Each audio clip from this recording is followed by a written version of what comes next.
Dear Esther walkthrough. Last time we finished, we had just come across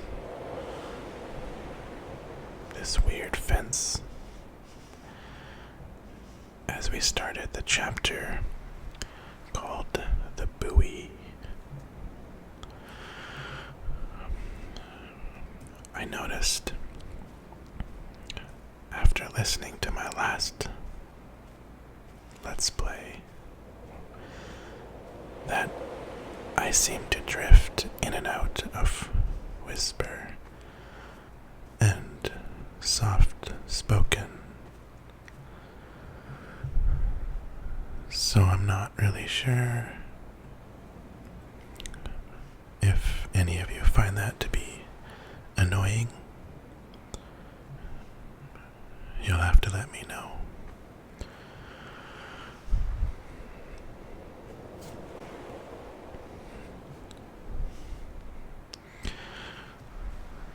So it looks like we are on the top of a hill. Oh, that was weird. Did you see that? There was somebody standing over there, and then they disappeared when I looked at them. Oh, that's creepy. Okay, yeah, see, in the corner. Okay, look at the left of the screen. You'll see a figure standing there, and then as I move my mouse over,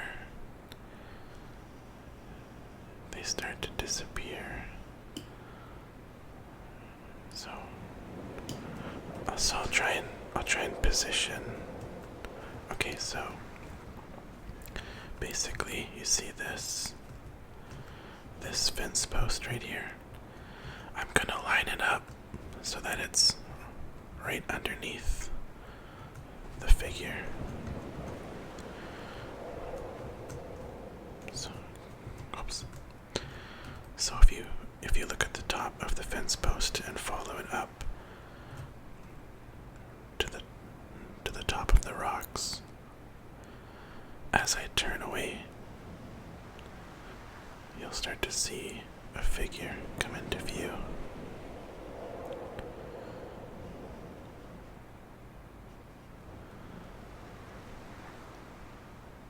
It's like a shadow in my peripheral vision. And then as I look, it disappears. I've actually never seen that before. Okay, anyways, that's creepy. But it looks like we've found a shipwreck of some sort. There's a blinking light in the distance.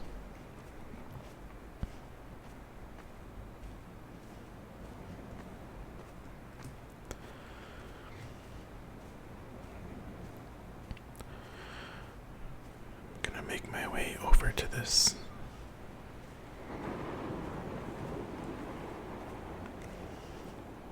shadowy figure.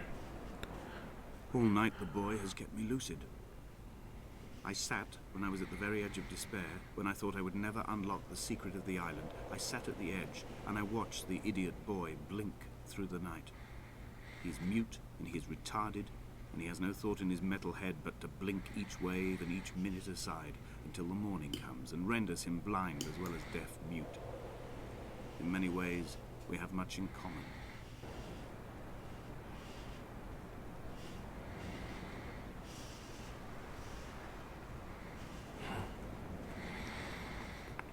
So, the narrator does not seem to like buoys very much, going so far as to call it retarded.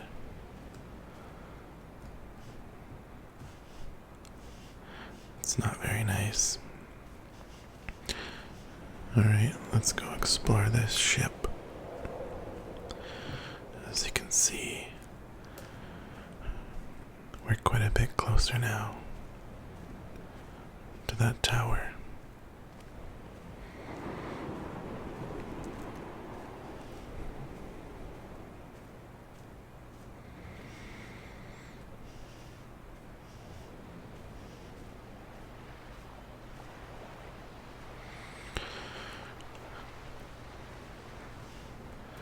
There's lots of discarded crates. And while the textures in this area aren't that great,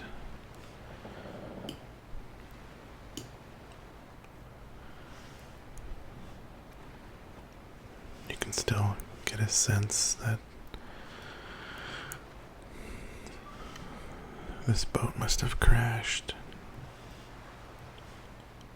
spilling all of its contents onto the small beach.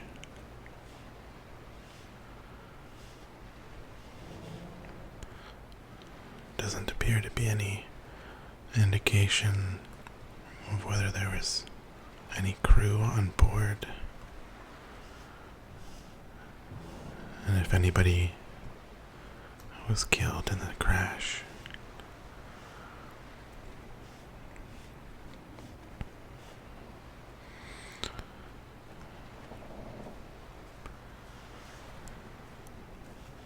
I like the sounds of the ship. You can hear the metal straining against the constant beating of the waves. Let's take a look inside here.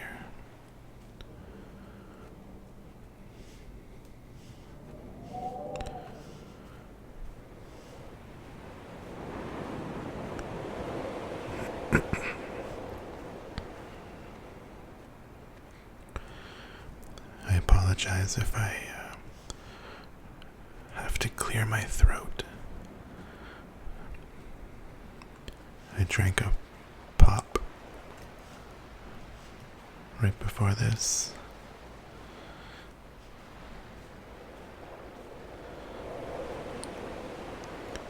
There must be a hole in the bottom of the boat.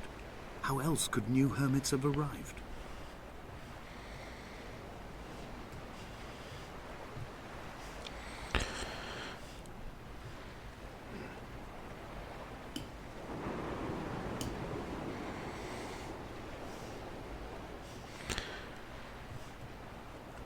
How else could hermits have arrived? I'm not sure I understand what he means. It looks like there's something written there.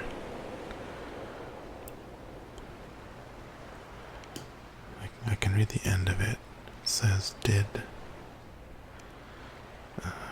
something eat nor drink. But I can't make out the beginning. It's interesting.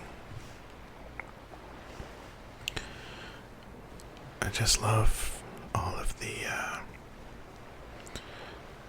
I just love things that are so cryptic and maybe don't fully add up as you're playing. I know some of my favorite movies are the same way, and a lot of times I had kidney stones, and you visited me in the hospital. After the operation, when I was still half submerged in anesthetic, your outline and your speech both blurred. Now my stones have grown into an island and made their escape, and you have been rendered opaque by the car of a drunk.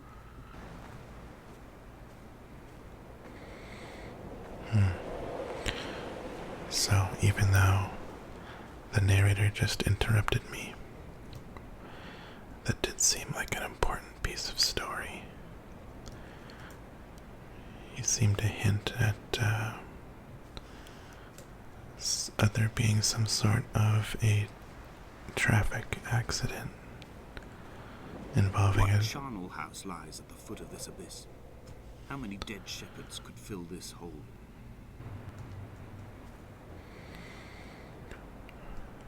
I'm so tempted to jump in, but that doesn't seem very ASMR-ish, so I'll move on.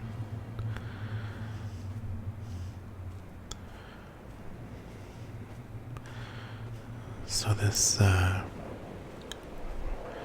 little home up here seems to be fairly iconic for this game. I believe it's called a bothy, which is just, I believe it's a Scottish word. Just another word for a home. I've begun my ascent on the green slope of the western side. I've looked deep into the mountain from the shaft, and understood that I must go up and then find the way under. I will stash the last vestiges of my civilization in the stone walls and work deeper from there. I'm drawn by the aerial and the cliff edge. There's some form of rebirth waiting for me there.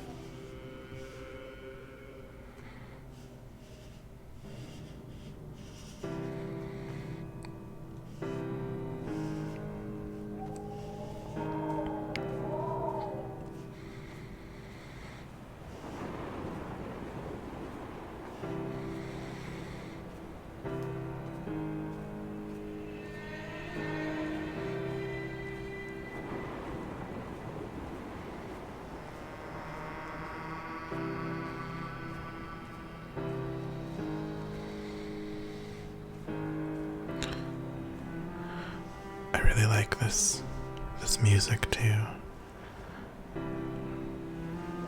Even though they're a smaller studio, perhaps don't have the budgets of the big ones.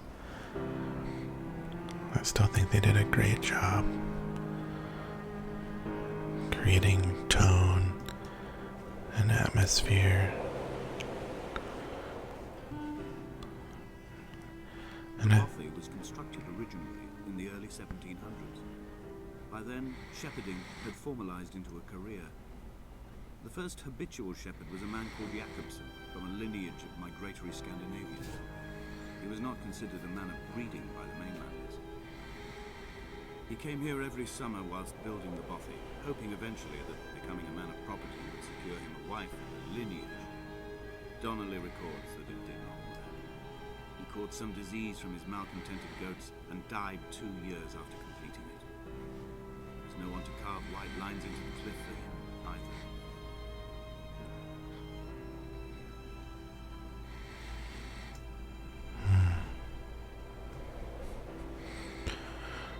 Well, that's about the saddest story I've heard in a while. Inventory. A trestle table we spread wallpaper on in our first home. A folding chair. I laughed at you for bringing camping in the lakes. I was uncomfortable later and you laughed then. This diary, the bed with the broken springs.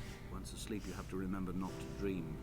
A change of clothes. Donnelly's book, stolen from Edinburgh Library on the way here. I will burn them all on the last morning and make an aerial of my own.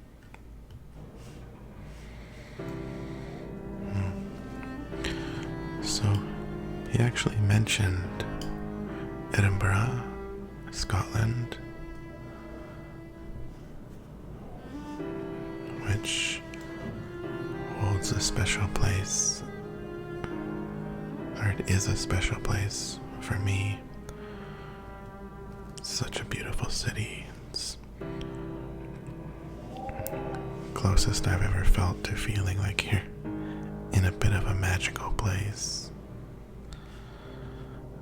Looks like we've got some familiar books. There's some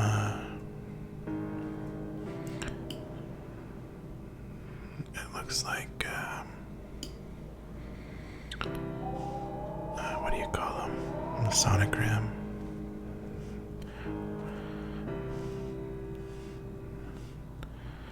We've got a pretty messy living situation here. Oh.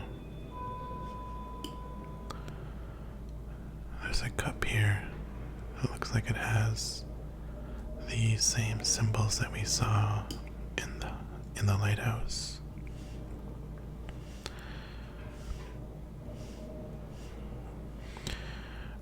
But as I was saying earlier, the narrator said that the man who built this house built it to get a wife, but all he ended up getting was a disease from his goats. And then he died 2 years after building it.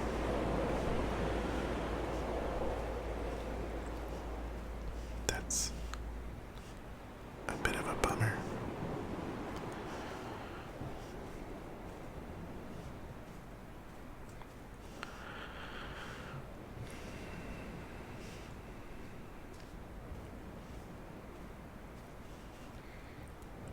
Somebody really likes this glow-in-the-dark paint.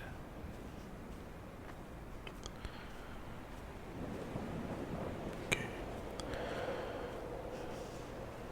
So it looks like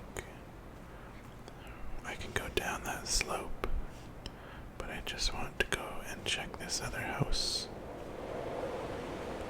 quickly. I'm a bit of a completionist, and so I tend to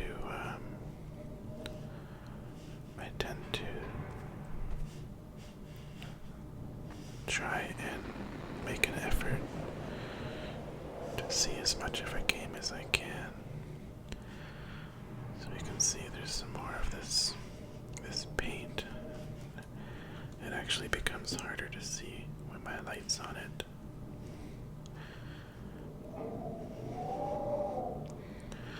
It looks like a bunch of arrows pointing towards the outside. It doesn't mean anything to me, though.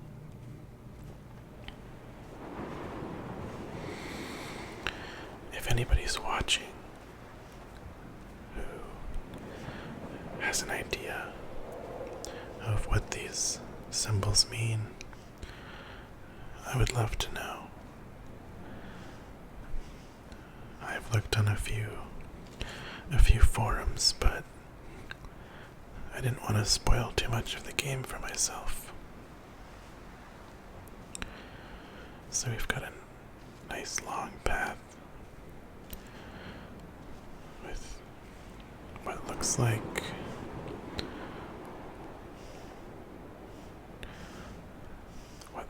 death off to the side there.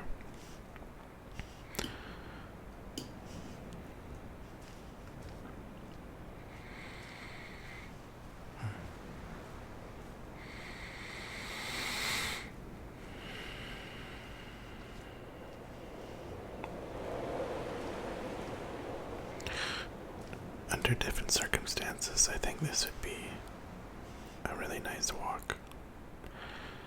Looks like there's a cave down there. See the waters just lazily rolling in.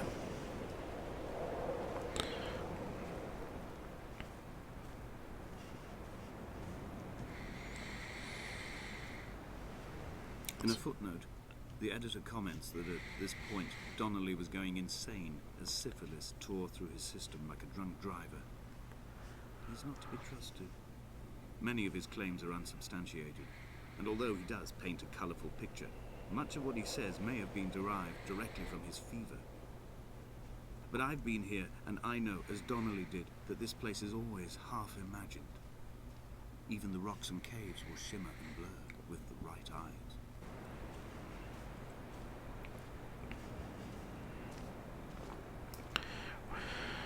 Some of the writing in the game is quite nice. It has a poetic feel to it.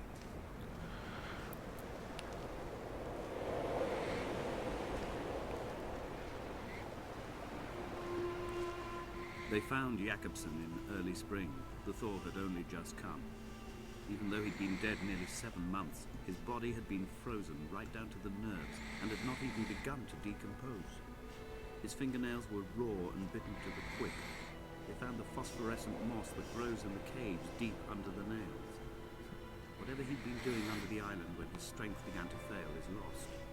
He'd struggled halfway up the cliff again, perhaps in a delirium, perhaps trying to reach the Bothy's fire before curling into a stone and expiring.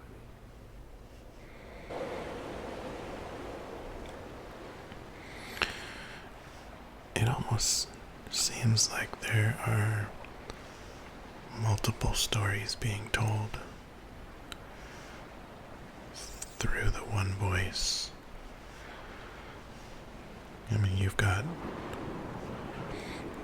Dear Esther, and he seems to start certain sections by saying Dear Esther, almost as if that's a unique story in itself.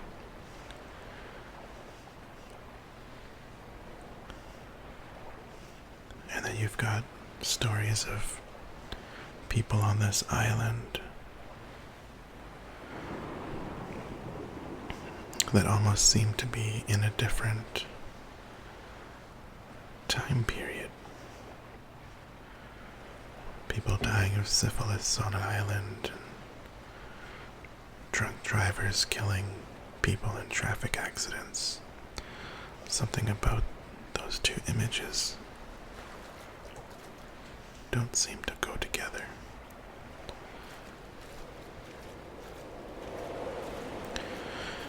So now we're walking through the hull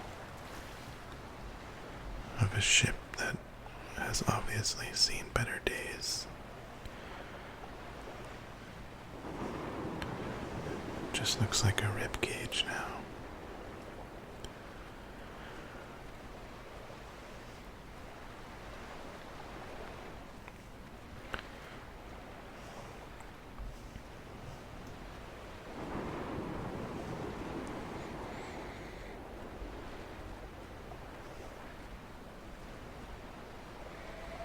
Climbing down to the caves, I slipped and fell and have injured my leg. I think the femur is broken. It is clearly infected. The skin has turned a bright, tight pink, and the pain is crashing in on waves, winter tides against my shoreline, drowning out the ache of my stones. I struggled back to the bothy to rest, but it has become clear that there is only one way this is likely to end. The medical supplies I looted from the trawler have suddenly found their purpose. They will keep me lucid for my final ascent.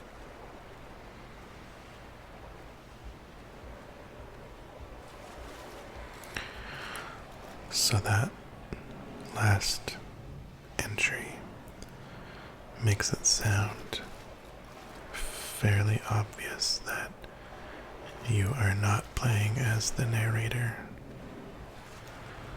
since he claims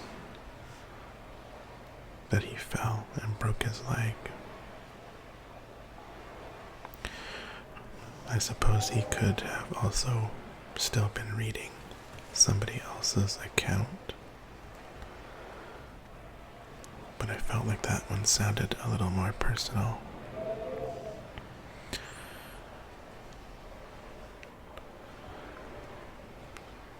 Seems like somebody set some candles up quite frequently. I'd like to know where they buy them, because they seem to last forever.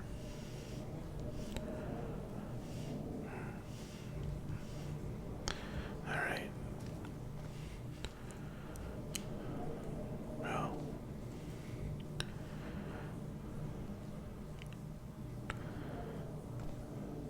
unlike the last never-ending pit we found,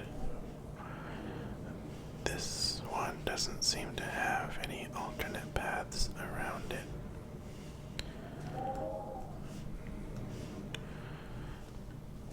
It seems like it's kind of pushing me to go in, so I am going to do just that.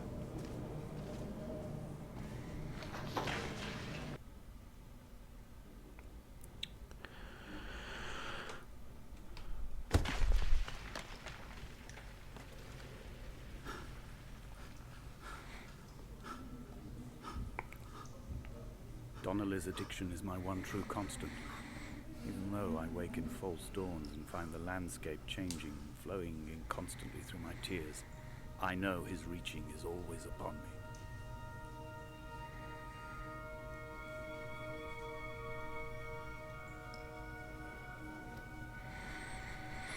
Wow.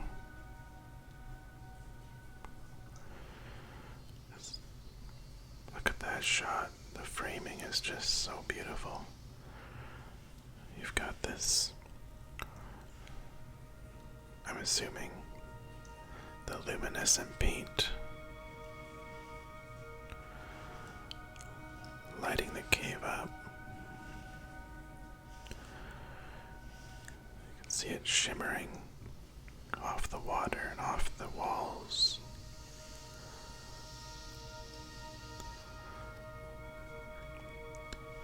It almost makes the ceiling look like liquid. So, that was the end of the second chapter. So I'm going to cut this episode off now too. And I'll continue this walkthrough of Dear Esther in part 3 as we explore this cave. Thank you for watching. And as always, I'd love to hear from you. Let me know what's working for you, what's not working for you, what you think of Dear Esther.